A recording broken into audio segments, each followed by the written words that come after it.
উজানে প্রবল বৃষ্টি, ধস ঊর্ধ্বে আসা পানিতে বারবার বন্যার কবলে পড়ে কক্সবাজারের বিভিন্ন এলাকা।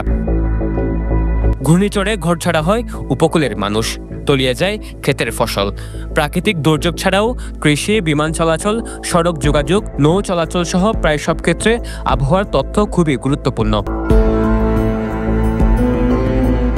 আবহাওয়ার এসব তথ্য দেওয়া হয় আবহাওয়া অধিদপ্তর থেকে, অথচ এমন গুরুত্বপূর্ণ প্রতিষ্ঠান কক্সবাজার আবহাওয়া অধিদপ্তর ভুগছে জনবল সংকটে, যার ফলে গত ৮ বছর ধরে জনবল সংকটে খুঁড়িয়ে খুঁড়িয়ে চলছে অধিদপ্তরের কার্যক্রম। কক্সবাজার আবহাওয়া অধিদপ্তরের তথ্য বলছে, গত ২০১৭ সালের পর থেকে জনবল সংকটে পড়েছে অধিদপ্তরটি। যেখানে প্রয়োজন ছিল ৩৫ জন কর্মকর্তা কর্মচারী, সেখানে রয়েছে মাত্র ১০ জন। যে অধিদপ্তরের আবহাওয়াবিদ নেই, একজন সহকারী আবহাওয়াবিদ নিয়ে চলছে প্রতিষ্ঠানটি। আবহাওয়া সহকারী পদে প্রয়োজন ছিল ৫ জন কর্মকর্তা, সেখানে রয়েছে মাত্র ১ জন।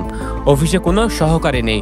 গুরুত্বপূর্ণ উচ্চ পর্যবেক্ষক পদে প্রয়োজন ছিল ১০ জন কর্মকর্তা, অথচ রয়েছে মাত্র ৩ জন। এছাড়া কোনো পর্যবেক্ষক নেই। টেলিপ্রিন্টার অপারেটর প্রয়োজন ছিল ৫ জন, অথচ রয়েছে ১ জন।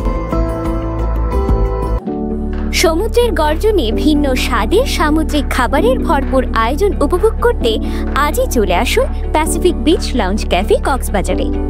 এছাড়া টেলিপ্রিন্টার সুপারভাইজার নেই। মেকানিক্যাল গ্রেড ১-এ কর্মরত রয়েছে ১ জন, বেলুন মেকার রয়েছে ৩ জন। কক্সবাজার আবহাওয়া অধিদপ্তর এমন জনবল সংকটে যে অধিদপ্তরে ১ জন পিয়নও নেই। কক্সবাজার আবহাওয়া অধিদপ্তরের এই লোকবল সংকটের কথা জানালেন সহকারী আবহাওয়াবিদ আব্দুল হান্নান। তিনি বলেন, ২০১৭ সালের পর থেকেই মূলত এই সংকট তৈরি হয়েছে। আমাদের এই কক্সবাজার আবহাওয়া অফিসে এখানে ৩৫ জন লোক কর্মরত থাকার কথা, কর্মকর্তা কর্মচারী সবাই মিলে ৩৫ জন থাকার কথা, কিন্তু বর্তমানে আমরা ১০ জন কর্মকর্তা কর্মচারী আছি এবং আমি একাই আছি, আর বাদবাকি তারা আছেন। তো এইখানে মূলত আমাদের আবহাওয়া অফিসের সংকট শুরু হয়েছে ২০১৭ সালের পর থেকে। এখন পর্যন্ত কোনো নিয়োগ হয়নি এবং কোনো প্রমোশনও আসলে হয়নি। ওখানেই ১৭ সালের পরে আমরা আটকে আছি। তো এরপর থেকে যারা রিটায়ারমেন্টে গেছে কিংবা যারা বদলি হয়ে গেছে, তারপরে আমরা তার বিপরীতে তেমন লোকবল পাইনি। জনবল সংকটের মাঝে আবহাওয়ার সঠিক তথ্য কক্সবাজারের বিভিন্ন দপ্তর ও মানুষের কাছে পৌঁছে দিতে কাজ করে যাচ্ছে আবহাওয়া অধিদপ্তর। তবে এই সংকটের মাঝে কাজ করতে গিয়ে প্রতিনিয়ত হিমশিম খেতে হয় তাদের। আসলে আমাদের আবহাওয়া অফিস ২৪ ঘন্টা খোলা থাকে। এইখানে ৩ ঘন্টা পর পর আমাদের মেসেজ দিতে হয়। আমাদের যে অ্যালার্মগুলো আছে, যে অ্যালার্ট মেসেজগুলো ঢাকা থেকে আমরা যেগুলো পাই, সেগুলো আমরা বিভিন্ন দপ্তরে, আমাদের সংশ্লিষ্ট দপ্তরগুলোতে পাঠাইতে হয়। তাছাড়া জেলা প্রশাসক স্যারের সাথে আমাদের সমন্বয় করে কাজ করতে হয়।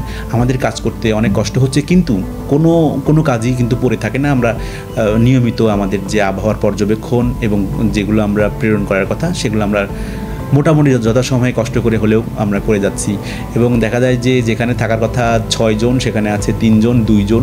তো ২ জনের উপরে আসলে পুরো লোডটাই তারা নিতে হচ্ছে, যার জন্য তারা আসলে বেশ কষ্টে। আমি নিজেও, আমার এখানে আমরা টোটাল ৪ জন আমাদের এই অফিসে, ৩ জন অফিসার থাকার কথা, আমি সেখানে একা আছি। সো আমার একার পক্ষে এগুলো সব কাজ করতে হচ্ছে, যার জন্য আমি নিজেও অনেক ব্যস্ত থাকি অনেক সময়।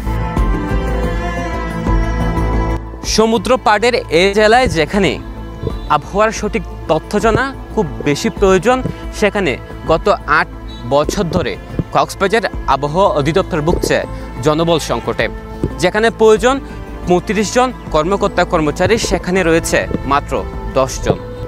তাই দ্রুত এই সংকট কাটিয়ে উঠে এই অফিসের, অর্থাৎ কক্সবাজার আবহাওয়া অধিদপ্তরের এই অফিসের প্রাণ ফিরবে। একই সাথে মানুষের কাছে আবহাওয়ার সঠিক তথ্য পৌঁছবে, এই প্রত্যাশা কক্সবাজারবাসীরও। সৌরভ সাকিব, পেনুয়া নিউজ।